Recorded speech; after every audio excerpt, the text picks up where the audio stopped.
नमस्कार, मैं रवि असलीवाल। सकारात्मक खबरों में आपका स्वागत है। आप न्यूज़ के चैनल, समाचारों के चैनल इसलिए देखते हैं ताकि आपको सूचना मिल सके, और अगर आप सूचना प्राप्त करना चाहते हैं तो आप हमारे चैनल को सब्सक्राइब कर सकते हैं।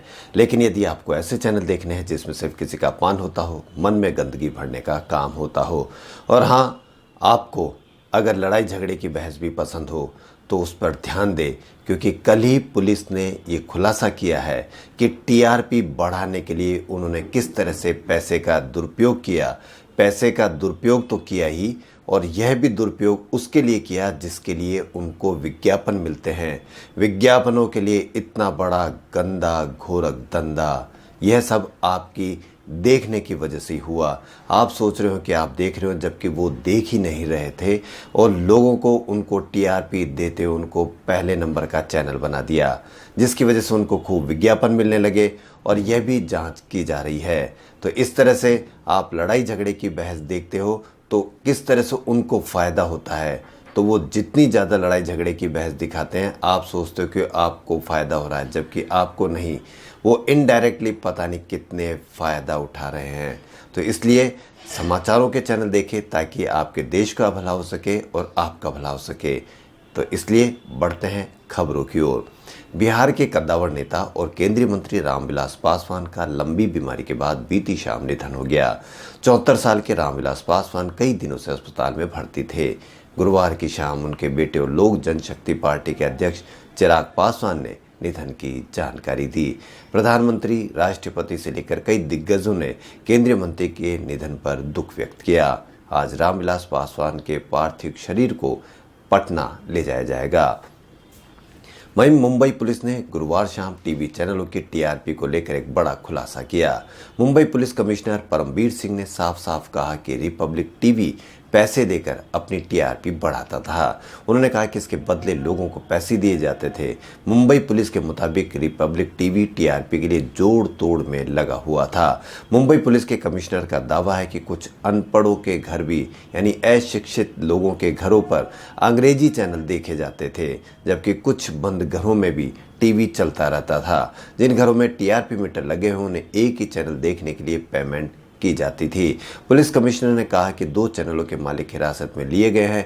इसके अलावा रिपब्लिक टीवी के खातों को सीज किया जा सकता है। परमबीर सिंह ने कहा कि ज्यादा विज्ञापन के लिए टीआरपी का ये खेल खेला जा रहा था।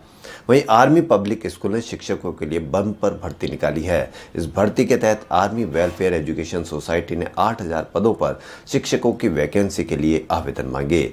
आर्मी पब्लिक स्कूल शिक्षक भर्ती 2020 के तहत प्राइमरी ट्रेन टीचर और योग्य पदों पर भर्ती की जाएगी। इसके लिए आवेदन की अंतिम तारीख 20 अक्टूबर रखी गई है।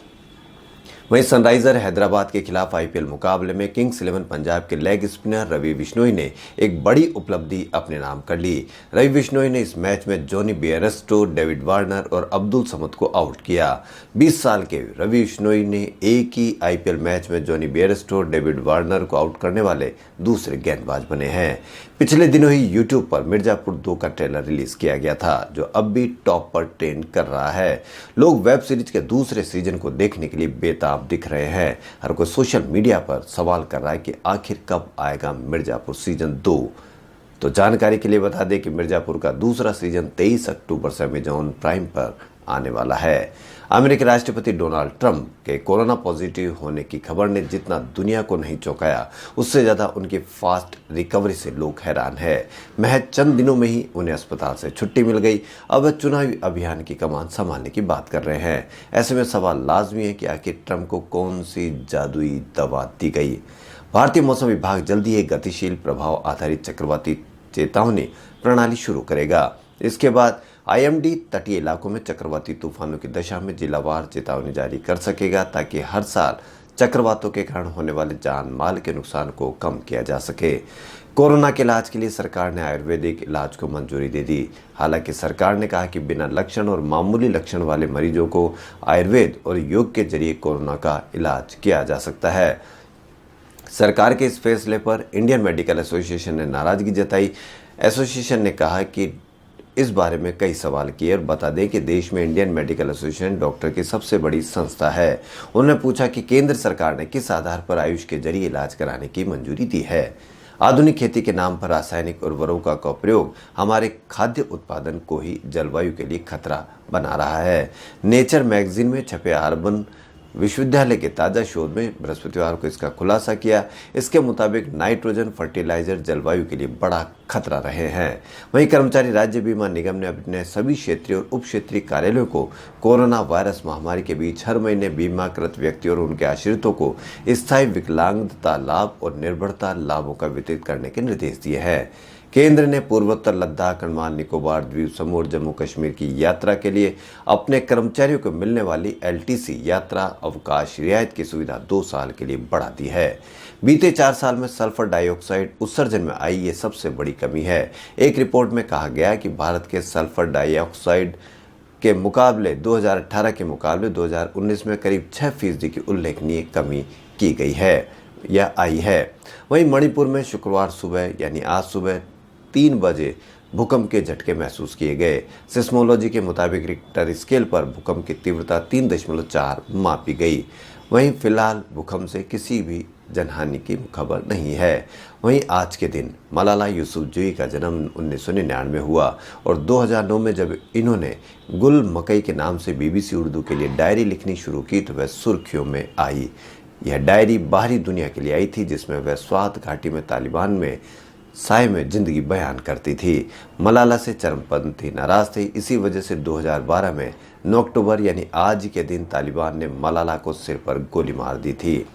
वहीं आज ही के दिन गूगल ने 2006 में 9 अक्टूबर को ही घोषणा की कि वह $165 करोड़ में यूट्यूब खरीद रहा है।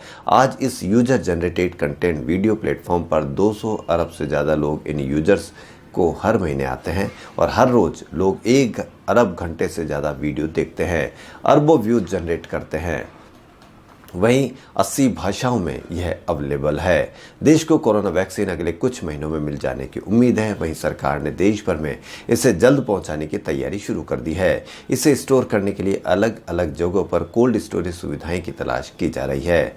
वहीं प्रधानमंत्री नरेंद्र मोदी ने गुरुवार कनाडा में इन्वेस्टमेंट इंडिया कॉन्फ्रेंस को ऑनलाइन संबोधित किया। यह कॉन्फ्रेंस कनाडा की बिजनेस कम्युनिटी को भारत में इन्वेस्ट करने का मौका देने के मकसद से किया गया है। वहीं देश में गुरुवार को संक्रमण के 69,000 मामले मिले। वहीं 77,000 से अधिक लोग रिकवर हुए। मरीजों की संख्या अब 69.02 लाख हो गई है। वहीं 59.01 लाख रिकवर हो चुके हैं।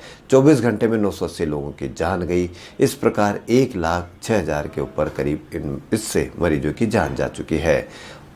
और बिहार चुनाव और अन्य 11 राज्यों में उपचुनाव को देखते हुए केंद्र सरकार ने गुरुवार को बड़ा फैसला किया। इन 12 राज्यों में बड़ी चुनावी रैलियां की जा सकेगी। वहीं उदयपुर राज्य निर्वाचन आयोग द्वारा पंचायत चुनाव 2020 के तहत जिले में चतुर्थ चरण के चुनाव के लिए नियुक्त चुनाव परीक्षक और आबकारी विभाग के अतिरिक्त आयुक्त छोगाराम देवासी ने गुरुवार को जिला कलेक्टर निर्वाचन अधिकारी चेतन देवड़ा से मुलाकात की।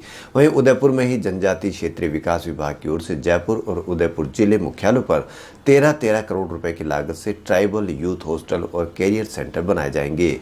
इनके निर्माण से प्रतियोगी परीक्षाओं की तैयारी कर रहे जनजातीय विद्यार्थियों को आवास, भोजन तथा प्रशिक्षण की सुविधा प्राप्त हो सकेगी। इन केंद्रों का उपयोग कौशल प्रशिक्षण के लिए भी किया जाएगा। वहीं उदयपुर शहर के रानी रोड क्षेत्र में 2 बालक लावारिस अवस्था में मिले, जिसकी सूचना स्थानीय लोगों द्वारा चाइल्ड लाइन को दी गई है। चाइल्ड लाइन समन्वयक ने बताया कि इनमें से एक 7 वर्षीय बालक का नाम राहुल और दूसरा 3 वर्षीय बालक का नाम बाबू है। बच्चों ने बताया कि वे भीलवाड़ा रेलवे स्टेशन के पास झोंपड़ियों में रहते थे। वहीं जयपुर के पर्यावरणविद विष्णु लांबा का नाम देश और दुनिया में चर्चा का विषय बना हुआ है। मूलतः टोंक जिले के लांबा के निवासी विष्णु ने एक पौधा चोर के रूप में 27 साल पहले पर्यावरण संरक्षण का काम शुरू किया था, लेकिन आज ट्री मैन ऑफ इंडिया के नाम से जाने जाते हैं। उन्होंने बिना सरकारी सहायता के लगातार जन भागीदारी से अनेक नवाचार किए और अपने गांव को देश के प्रमुख आदर्श ग्रामों की पंक्ति में लाकर खड़ा कर दिया। इनके प्रयासों की गूंज अब विश्व के 193 देशों में सुनाई दे रही है। वहीं विश्व भर में 30 भाषाओं में इनकी कहानी को दिखाया जा रहा है।